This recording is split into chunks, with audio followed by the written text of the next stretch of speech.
This is going to be our agenda. We'll do staff introductions. You'll be greeted on behalf of our Assistant Commissioner, Dr. Tina Jackson. We'll go over the purpose of the orientation, what's new, the application checklist, local application questions, performance improvement plans if required, the local use of funds, projects and goals. We'll take a short break or we'll plow through. Um, and we'll do budget basics, reopenings, and then we'll kind of have a final Q&A. Also, if you have questions as we're going through the presentation, go ahead and drop that in the chat. And just like last year, we'll collect all those questions and answer them and send them back out either probably by the end of this week.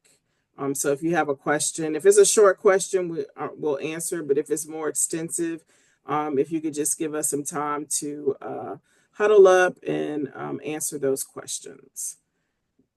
Next slide, please. Okay, just some Zoom meeting reminders. This training is being recorded and it'll be available for all to go back and look. As I talked about, please use the Q&A options for all questions.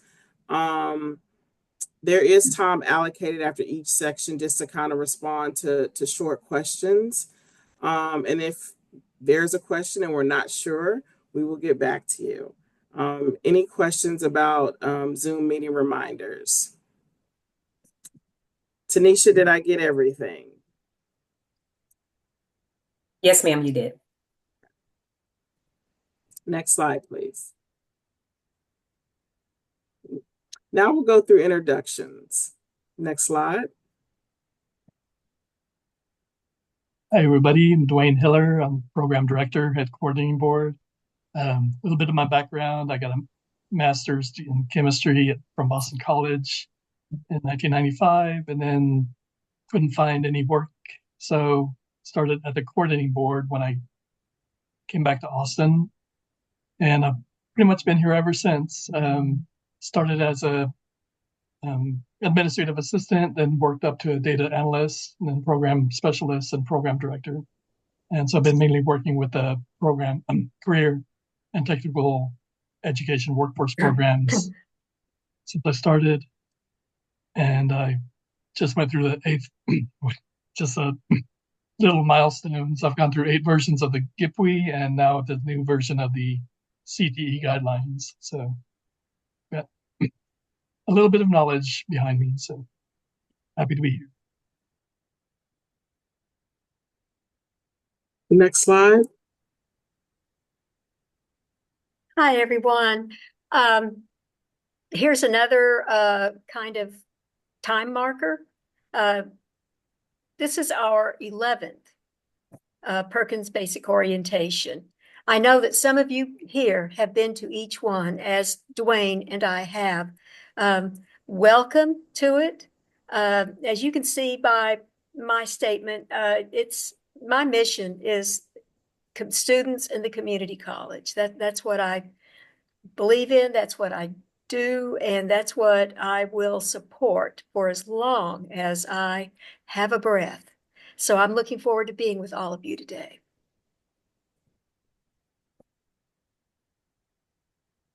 Greetings to each of you and welcome to our Perkins Basic Orientation. My name is Tanisha Shorter-Lott, and I am one of the program directors as well as your fiscal lead for all things Perkins. I have over 20 years of higher education experience, and I'm learning to love navigating all things Perkins. So once again, welcome. Next slide. Greetings, everyone. I'm Dr. Audra Patridge. I'm an assistant director here at the Coordinating Board, and I oversee the daily operations of Perkins.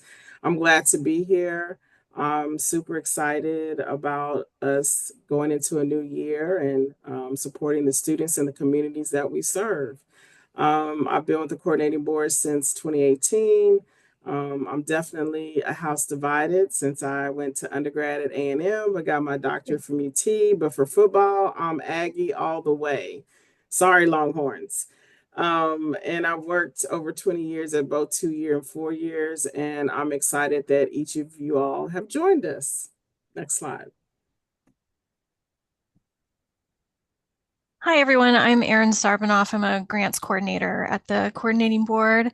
I came to the workforce education team in 2022, and I have over 15 years of higher education experience working with students. And one of my current hobbies is playing video games. And it's nice to be here with all of you. Looking forward to sharing this information with you. Next slide.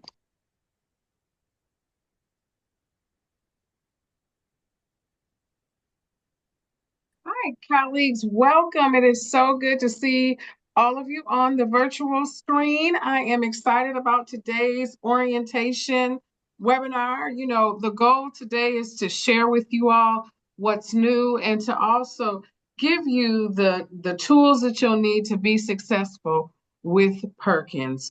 It is always nice to connect with all of you. As we do this work, we are constantly thinking about building a talent strong Texas.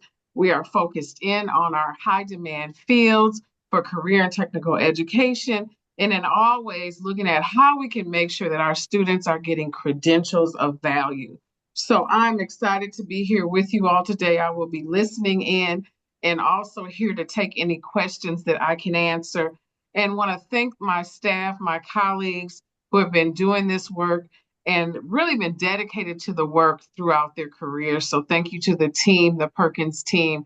As we move forward as a state, we also want to encourage you all to reach out and find ways that we can be a resource. So as you look at what you've heard today and you review, if you have questions, please make sure to reach out to us directly if you have additional questions that we don't answer today, because we know that although we get questions, we may not have the answers or we may not have the time to answer everything that you will discuss with us today on this call. So thanks again so much. I'm going to turn it back over to Audra. Dr. Patridge, thank you for your work and your leadership, and look forward to hearing about all the great work across the great state of Texas. All right, next slide. And just so everyone knows, we won't have our pictures up. You'll hear us because we want to make sure that we give the full focus to the slides. But if you need to see our face, ping us in the chat and we'll show our face for you. Okay, so the purpose for orientation. Next slide, please. As you know, this meeting offers directions to institutions on receiving Perkins grants and how to prepare a comprehensive application for approval from the coordinating board. Next slide, please. Perkins aims to enhance, academic knowledge, technical skills, and employability of students in post-secondary education who enroll in CTE programs. Perkins funding is designed to support the improvement of CTE programs, enhance program quality, and strengthen institutions' efforts in preparing CTE participants for successful careers. Next slide, please. Some of you had some questions about Perkins 5 and executive orders. So I'm going to give you about 1 to 2 minutes to read the slide from Douglas Brock, who is our legal counsel. In terms of, are there changes to the application process? At this present time, we're not aware of any changes. Someone asked, there are parts of the application, CNLA and performance metrics that compare as DEI, and how is this being reviewed? Mr. Brock answered, the definition of special populations are not currently a subject of any executive order. And then how the current government is affected, if any, by Perkins fundings. We have not been notified. And as you know, by receiving your estimated allocations, we do have funding for FY26. So I'm just going to give you just about 15 to 30 seconds to read over the slide and let us know if you have any questions.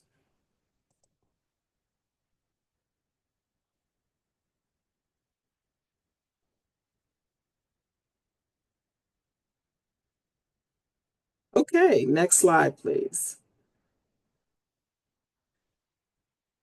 Friendly reminders. Next slide. So what's new? So as I discussed at the TACT conference, we have a different format for the final report. We've created final report submission instructions for you all. So in this presentation, when I release the presentation, you'll be able to click on that link and it'll guide you through submitting your final report. If you have any additional questions, please feel free to reach out to your grant advisor. And then second, we have our Perkins 5 data dashboard that we also launched at TACT in April. And that will be helpful, and it is available for all institutions to begin using. Next slide, please. So friendly reminders. For basic, there is no RFA. The grant is guided by the administrative manual. You will receive, each college receives a grant agreement. Only one final report is required. There are no mid-year reports.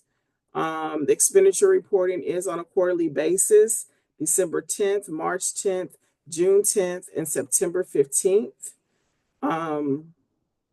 No monthly expenditure reporting is accepted. For equipment purchases, those should have been made by April 30th.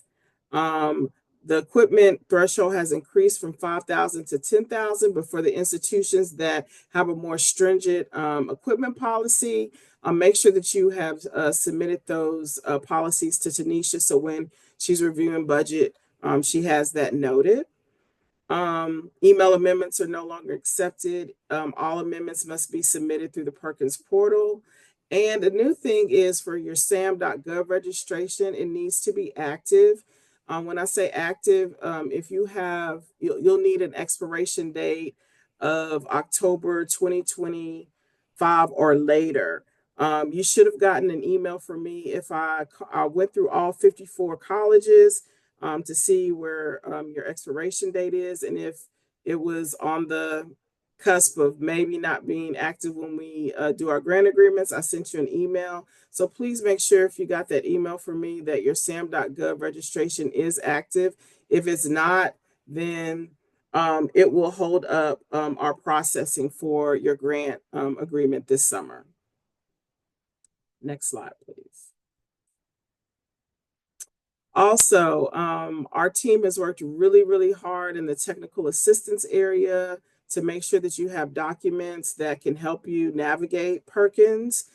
We have the grant manual, we have the allowable cost guide, the local application guide, local application questions, equipment guide, the data dashboard, when to amend, applications and budget planning guides. And we also have how to fill out the local application, which is a training video for anyone that's new that wasn't part of this session last year. So I really want to commend our team for putting this technical assistance together to support you all. Next slide. The applicant checklist for the basic grant. Next slide.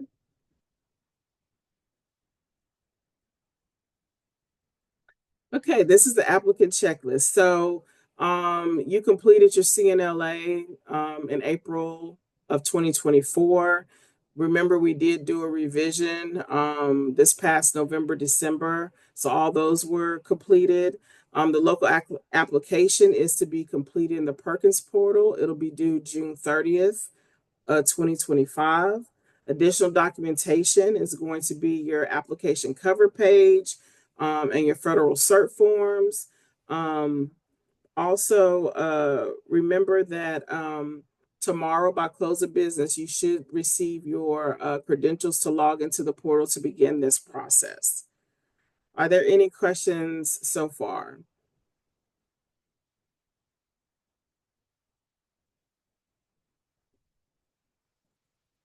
Okay, next slide.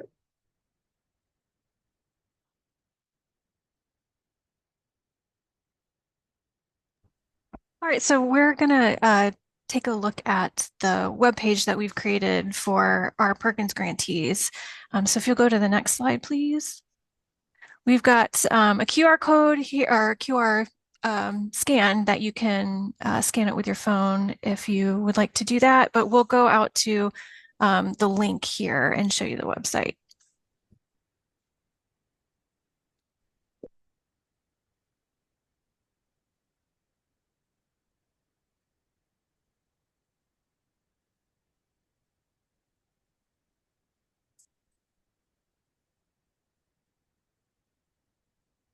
Well, it's taking a minute to load.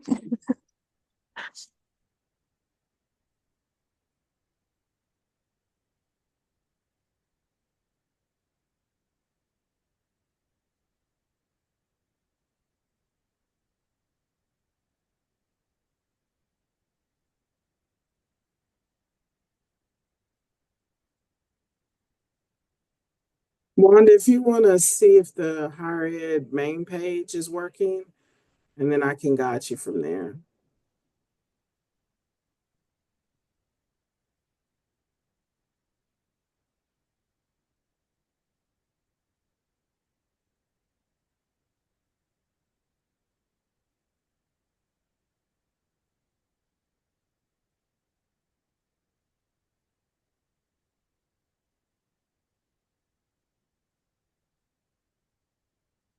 Well, seems like the main site may be down.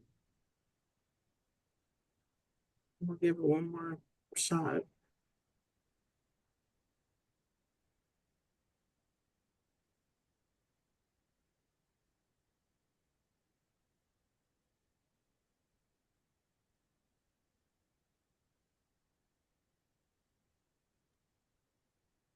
It does appear that it's down. I can't bring it up on my screen either. Okay. All Well, we right. can kind of verbally talk about it a little bit. Um, we have it laid out on the agency website for the Perkins Basic Grant page that it gives a brief overview at the top, and then we have three drop-down menus that are for general Perkins information, application resources, and application forms. So the first drop-down menu is going to be links to those like technical documents, technical assistance documents that we mentioned earlier. So you'll have the Perkins Administrative Manual there and some different other guides in there. And then there's also a link to like Perkins 5 legislation and a link to the Uniform Grants Guidance page. So we have that all in one area for you. So hopefully it's easy to find that information when you go looking for it. The second drop-down menu is going to be the different guides and tools that we've created to assist you with completing your application. So it'll have the local or the application guide and the link to the Perkins portal where you will submit your application, and the information about when to amend your budget is all going to be listed in that drop down. And then the third drop down is going to be the links to the like federal certification forms that are required to be submitted in addition to your application. These forms and like the cover page, the certification forms will be submitted separately on a smart sheet page that we've got set up. So the link to the smart sheet is within that drop down menu for you. And then below that, we just have our area for our contact information. So if you need clarification on something, you can reach out to us there. Questions about making an amendment. We have our emails and phone numbers listed at those links. So you can always contact us that way if you don't already have our information. So let's go to the next slide and see if okay, so yeah, we're going to start looking through information on how to actually fill out the application for the Perkins Basic Grant. So this is a training video, a link to the training video that Dr. Patridge has created.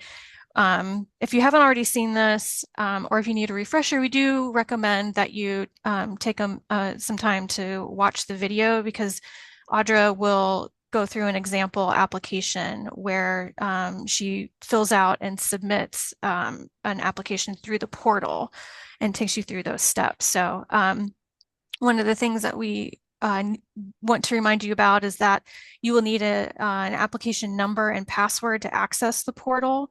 So that's something that we'll be issuing to you. We create those and send them out after the orientation for applicants. And then you can go to the next slide. So now, yeah, we'll start looking at some of these tools, these technical assistance tools to start your application process. You can go to the next slide. So maybe this link will work, maybe it won't, but this is the link to the local application guide. So this is a document that you can use to get an idea of what is all involved in the application. It's broken up into the different sections. So yeah, we'll go to the top here. You can see this is the cover page, and then we've got table of contents. If we scroll down, it'll show you the first section with the certification forms. And then if you scroll down a little bit more, yeah, this is like the body of the application. So section 1, we'll talk about the purpose of the cover page, and then section 2, those 10 questions, local application questions, we've listed out here, and instructions and just bullet points on the details that we need in your responses and to the questions. So you can read through that. We've got everything listed out for you to show what we're looking for in your responses. So you can scroll down to the next section here on section 3. And yeah, section 3, this is the performance evaluation part. If you're required to do this, we've provided information here on what's involved with that. But you can scroll down a little bit more, Wanda. Let's see that. And section 4 is going to be, it should be local use of funds. Yeah, local use of funds. So this is just part of the application where we're wanting to make sure that the funds that we're going to give you are in line with that Perkins legislation. So we've just got some reminders listed out here and ways for you to double check that you're meeting that criteria. And then section 5, we've got for, I believe, yeah, our project goals and outcomes section. In the portal, I do recommend that you take a minute and kind of look through this page if you're not already familiar with filling out that portion of the application, because we'll want it listed out with your goal title and then the narrative for your project goal, and just reminding you that we're looking for measurable outcomes, and if you've got data points to include that information. So we've got everything listed there and it's all clear and concise. And then if you scroll down to the next page, Wanda, it'll show the format. This is what the goal format will look like in the application. So we'll want your goal name or the title and the funding amount for the goal, the narrative, and all that additional information listed out here for you. And then the next page should be, the budget section. So we've got the different budget categories listed here from the application with just explanations of each category and what costs should be included in these different categories. And you can scroll down. And yeah, just the reporting reminders here in this document. So that's the application guide that we have for you. And then you can go to the next slide, Wanda. Yeah, and this is the another tool that we've got for those specific 10 questions in the application. We have a document here. It's just a Word document that was created to help you answer those questions. It's meant to assist you with having those answers already planned out, so you can just copy and paste them into the application in the portal. We'll see, this link hopefully will work. If you click on the local basic application questions Word document, Wanda, that should open up so people can see. Yeah, so we've got all the 10 questions listed out here. And then Audra, did you want to give like the updated information about questions 3 and 9? Sure. As you know, we did the CNLA last year.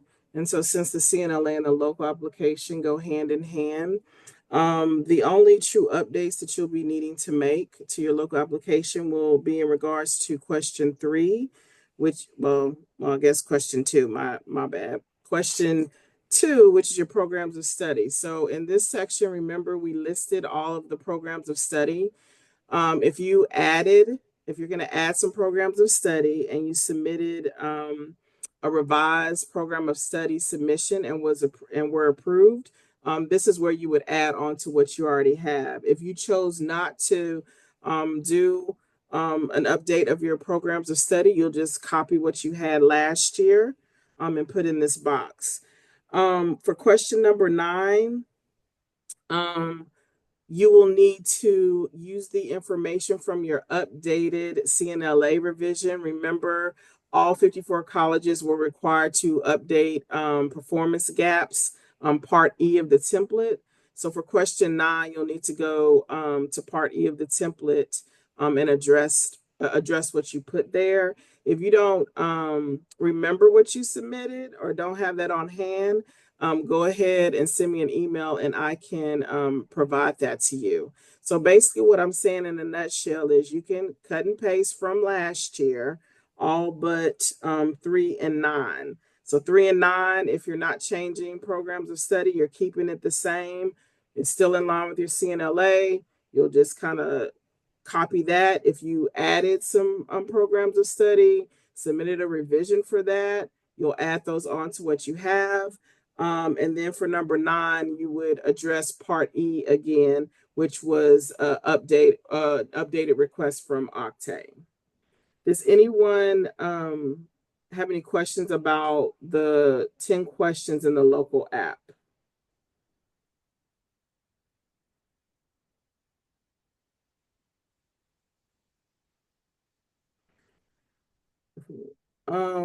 Alicia, you can reach out to me. I see your question.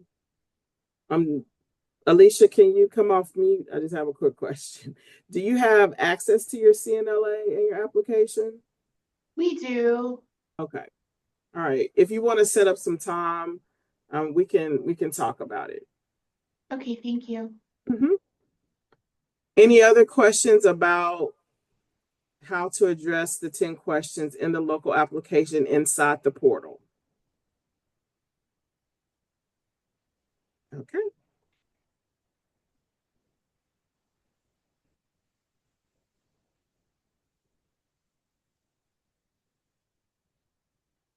All right, thank you. Sorry about the links not working, folks. We did test them before we got started and they were working, but it's just one of those things. But the links, when we post out the presentation to you, the links will still be in there. They should be accessible, but we will also have the website, agency website on the Perkins page will have these application resources for you, just as a reminder.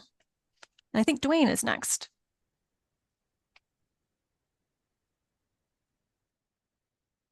Here, Ed, I'm going to talk about the performance improvement plans for the current Perkins Basic Grant. You go forward. So again, the performance improvement plan is only required if your institution falls below the 90% of the approved target for a state determined core indicator. So if it doesn't fall before 90%, you're not required to submit improvement plan for that measure.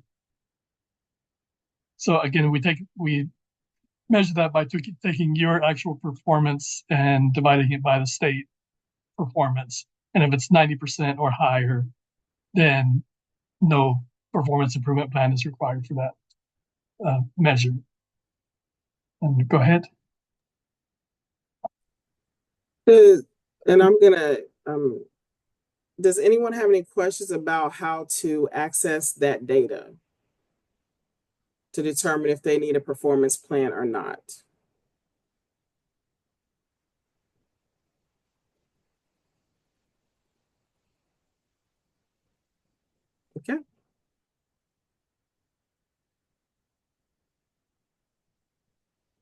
Oh, Anne Marie. So if you need access to your CNLA data, you should contact your reporting official who has access to our secure Move It folder.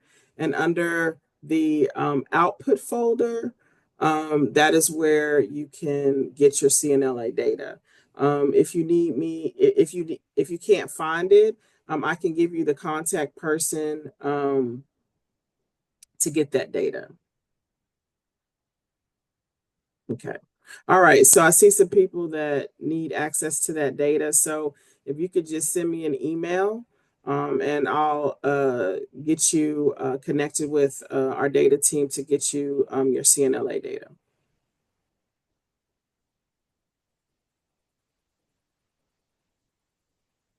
Um, do we need to take a break or can we keep going?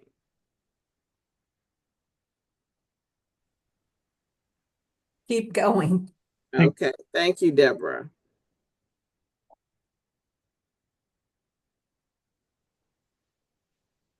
I want to talk about the local use of funds for the Perkins Basic Grant.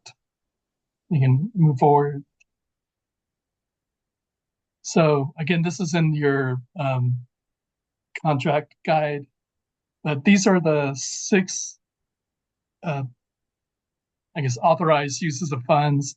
Again, you don't have to use all 6 of them. You can mark any of them as not applicable if you're not using them for this particular year, but you need to at least include one. And I'm sorry, let me get that note.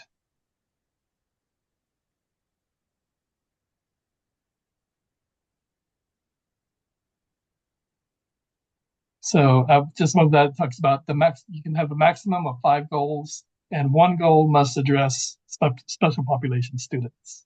So you want to make sure that you have at least one goal that talks about special populations.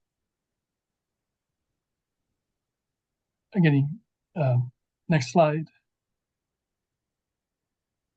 This is what it looks like in the portal. Again, there are 1 through 6. You can say yes or NA on each of those. And then next slide.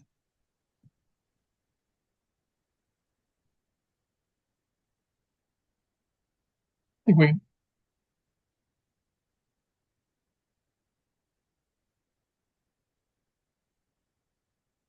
pass it on to Mindy for the next section. Yes, hello again, everybody. Now we'll go over some requirements for project goals and outcomes for your grant. We're looking at the FY26 Perkins Basic Grant application. As with all components of, stay on the title page, please. There we go. As with all components of the basic grant, your project goals and outcomes will be based on CLNA data and identified needs and priorities on the ground at your institution. And I'm just going to note, as I'm sure you all know, the strongest basic applications are developed by a knowledgeable team of staff and administrators. And now let's go to that next slide. Thank you. Step 1 is listing your goals and desired outcomes for the upcoming program year. Your overarching goals and desired outcomes will guide the grant's activities and spending for the year. And it's, as it says here, you may create up to 5 goals. Now, where do you go to determine goals and desired outcomes for your local Perkins program? To your CLNAs, data, needs, and identified gaps. How do you create a local goal format for each of your goals? With your local application team, you will develop a schedule of services, procurements, planned funding for the goals that the team has determined to be the highest priority. Now let's go on to the next slide. Okay. Next, step 2, you'll write a narrative for each project goal. You write a short narrative that identifies the programs you'll focus on and why, the estimated number of students who will benefit, the core indicators, each goal targets, and the required uses of local funds that each goal will address. When selecting CTE programs for your project goals, prioritize those that serve a significant number of students. That'll have the most impact on your core indicator performance, and align them with multiple core indicators of performance if you can. This ensures your goal effectively addresses areas with high impact. It helps in setting realistic targets and ensures your goal is data informed. And let's go on to the next slide. Okay. Project goals and outcomes continued. After your team has determined its goals and identified programs, students, and core indicators for each goal.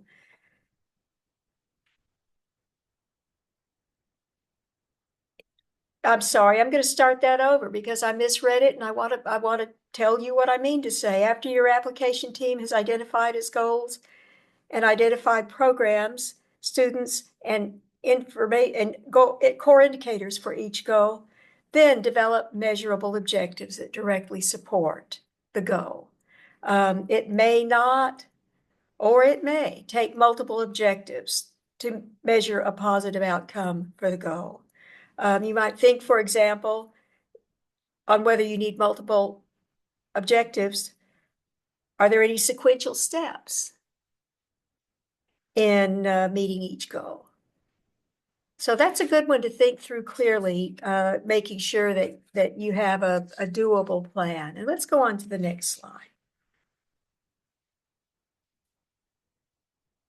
After you enter each measurable objective, you must develop the rationale for it.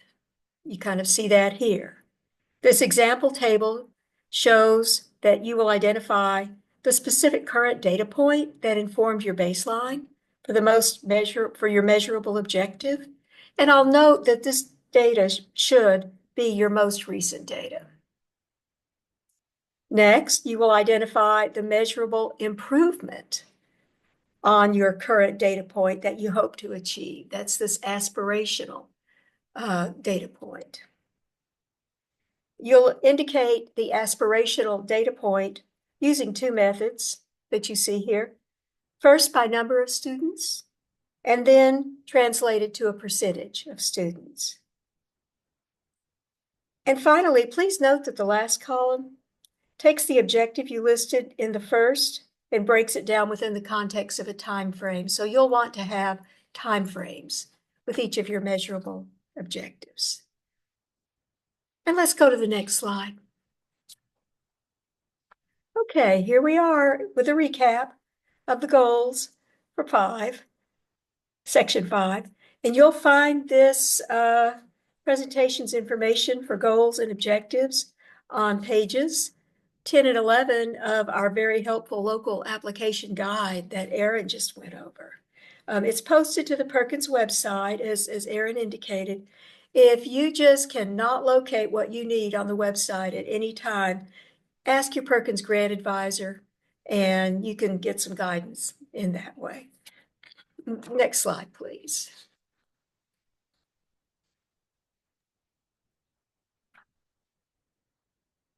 Are we needing a short break?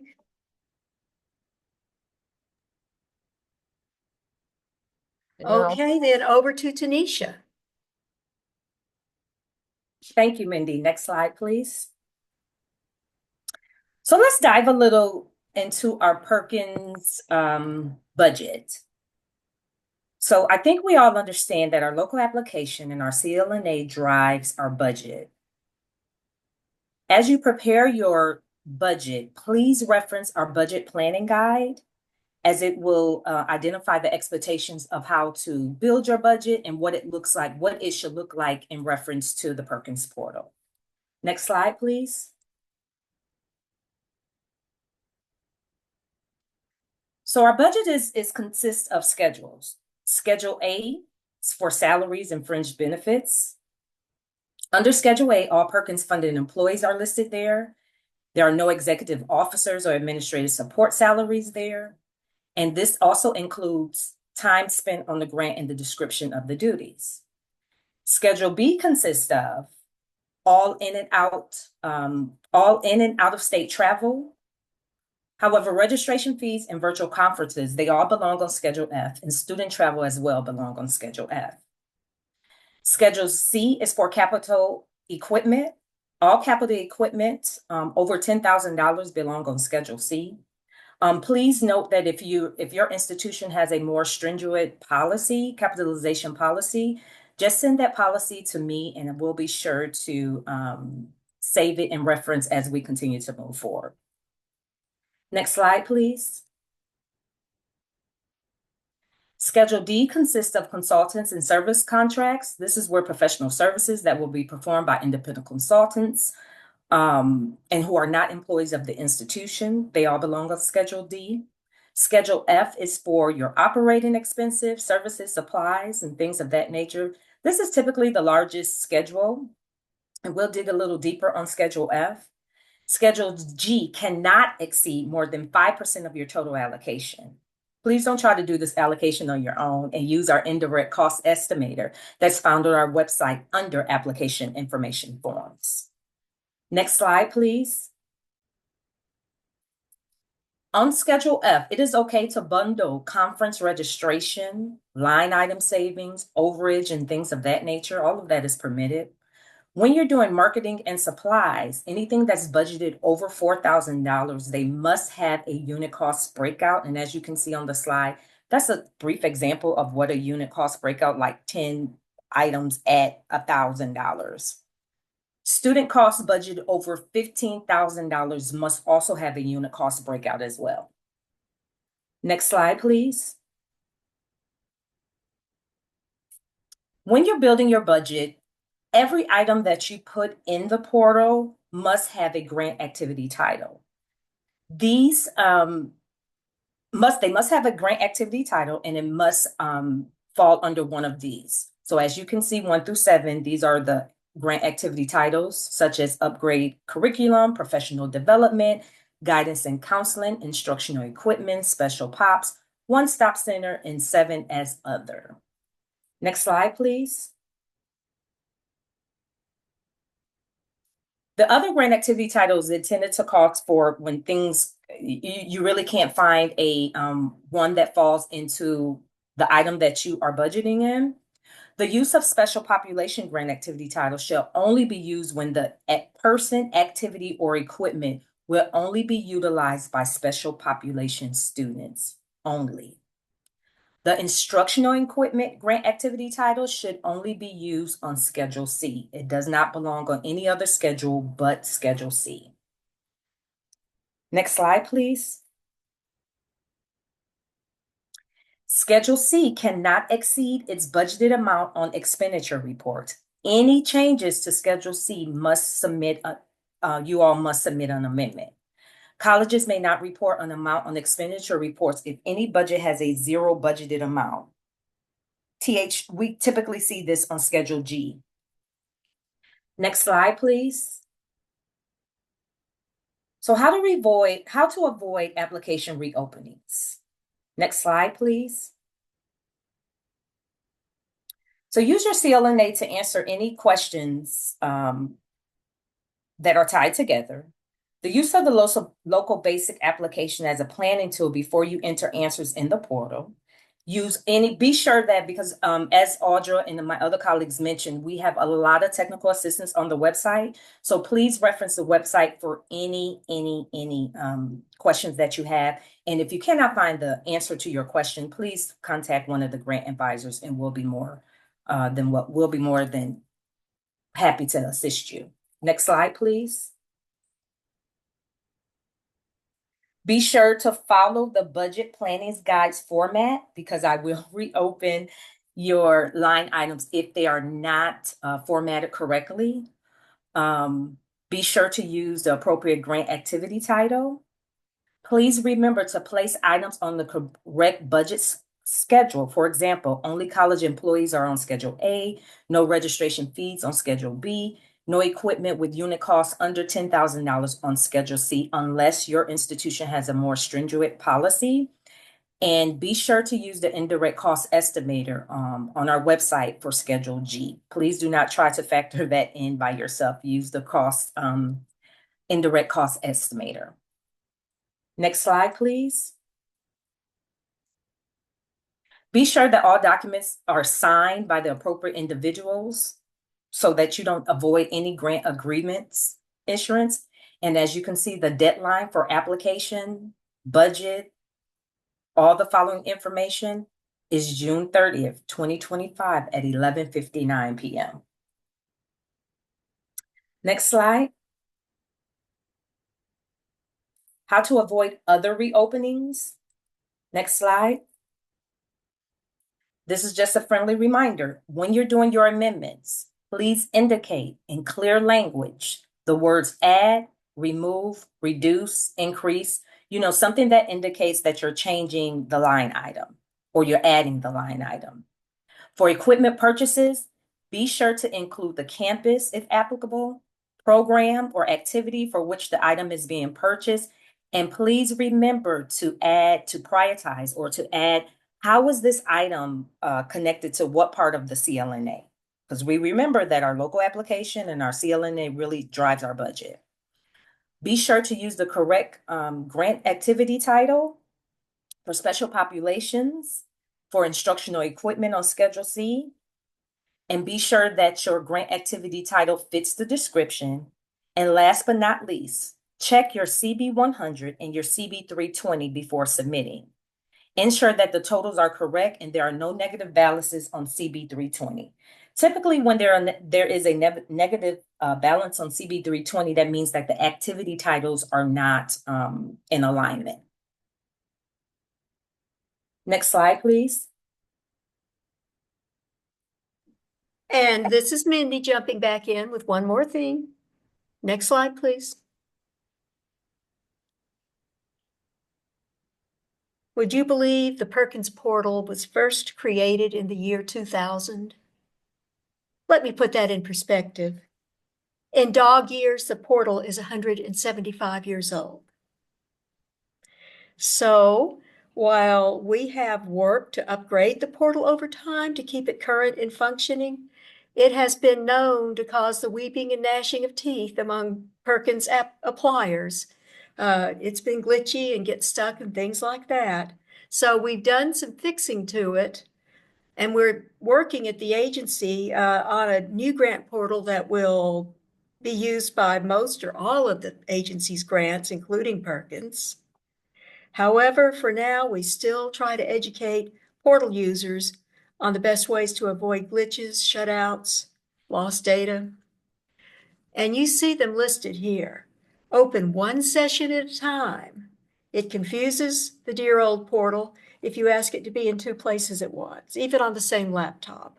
If you log into the current approved application, moreover, in next year's application concurrently, like you wanted to move some data over, it may overwrite some of your current data. We think that's fixed, but we can't 100% guarantee it. Next, the portal functions most happily on Firefox and Internet Explorer. Try one of these if your login doesn't like the browser you use. Now, I will tell you that I use the Apple Safari browser with no problem. You may never have a problem with your own browser. Next, do not hit browser back button. If you hit the browser back button when you're in the portal, you may lose data or otherwise confuse the portal about what you want to do. If you have any problem, if you see error notices, please contact your grant advisor and we can connect you or consult with our Perkins portal administrator and get some help for you. And finally, log off when you're through. Don't just close the browser.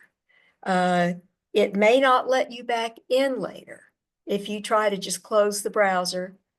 go away and come back later and open the browser and get back to work on Perkins. Log out every time you finish using for that session. And I believe that's all we have to say here. Next slide. And Audra, I'll turn it over to you. Thank you, Mindy.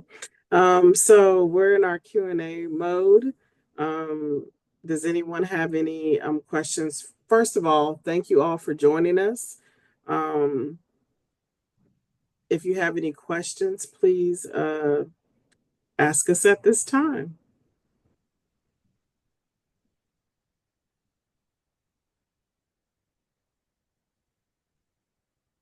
And as a friendly reminder, we will have your application numbers and passwords to you by close of business tomorrow to begin your application. And if you don't feel comfortable asking a question, be sure to contact your grant advisor, and they'll be more than happy to answer a question for you.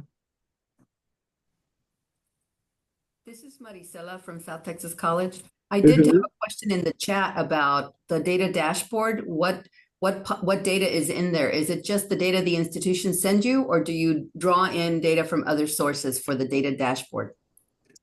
It's the data that the institutions send us, and we also have data from TWC that we are required to use. I want to say it's 2022, 23 in there. If you go to the dashboard, it tells you the year that the data was pulled. Okay, thank you. Um, Audra, this is yes, Albert here from South Plains College. There was yeah. something that you mentioned that we had to have to you by end of day tomorrow. Can you tell me what that was again? Oh, no, I'll let the field know that your application number and password would be furnished to you by close of business tomorrow, giving you Okay. access to the portal for the application. I thought there was some type of certificate or certification or something like that. That we were talking about the SAM.gov Oh, yeah. registration. Yeah, for SAM.gov, what I was telling the field is that when your grant agreement goes through our routing process in our financial system, if you don't have a SAM.gov that is active at that time, they will push your grant agreement back. Then it'll have to be rerouted. I'll have to come and nag you and say, oh, you need to get this active. Then that takes time. So it just makes um, the process a little bit more difficult. And so what I'm trying to do on the front end is be proactive. So when we get the budget and we're ready to push all the grant agreements, through, they can be done in a timely manner. So if you got an email from me that said that you need to redo your sam.gov, then you should do it. I've gotten maybe 3 or 4 back, but I haven't gotten all of them back. So I'm strongly encouraging you to do it, or else you will not be getting your grant agreement on time. Okay.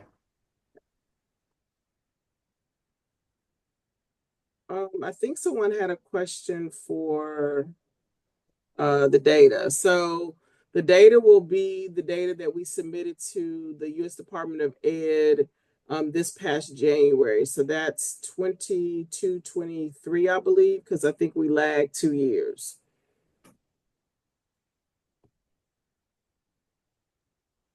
Okay. We do have a question in chat. Okay.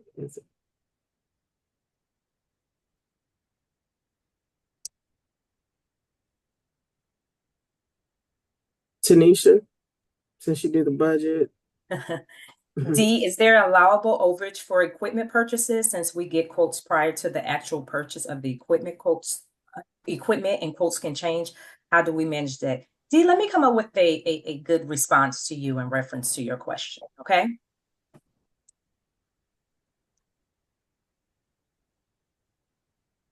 Any other questions? I'm going to ask a question. Could we post your response to D to the field? Mm-hmm. I get asked this question periodically, and I'm sure there are people out there who could benefit from your answer. Yes, ma'am.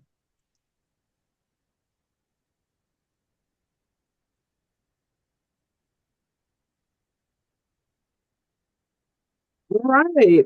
I don't see any other questions. Next slide.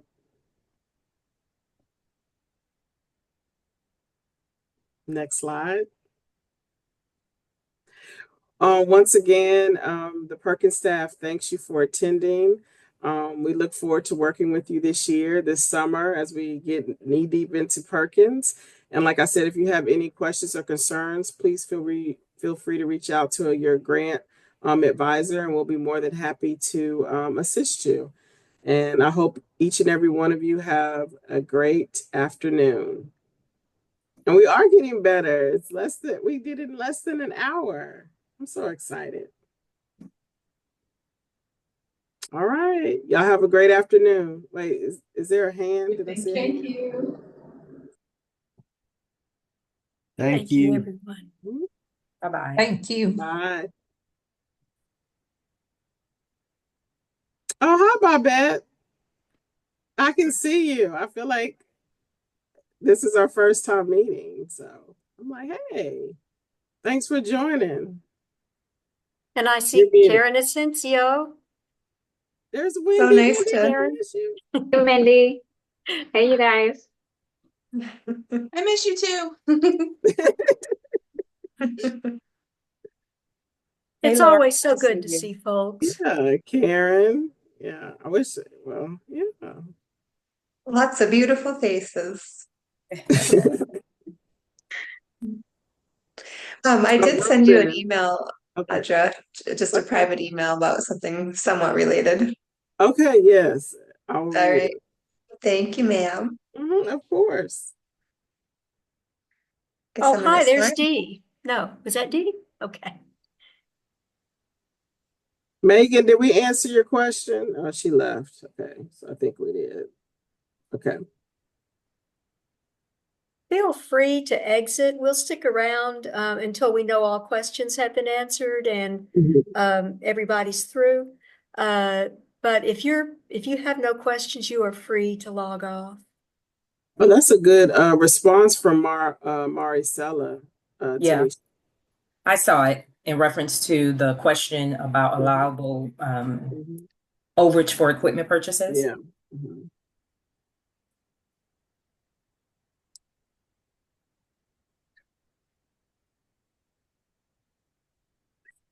Oh, yeah.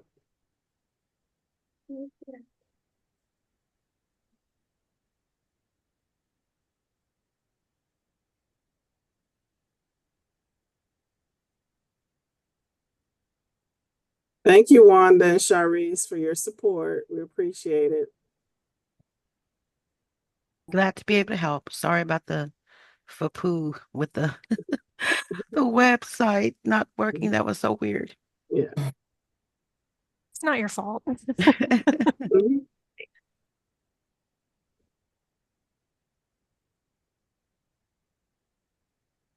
Teddy, can you hear me? So he's not on. Then Ruben. Yeah, maybe they walked away from their laptop.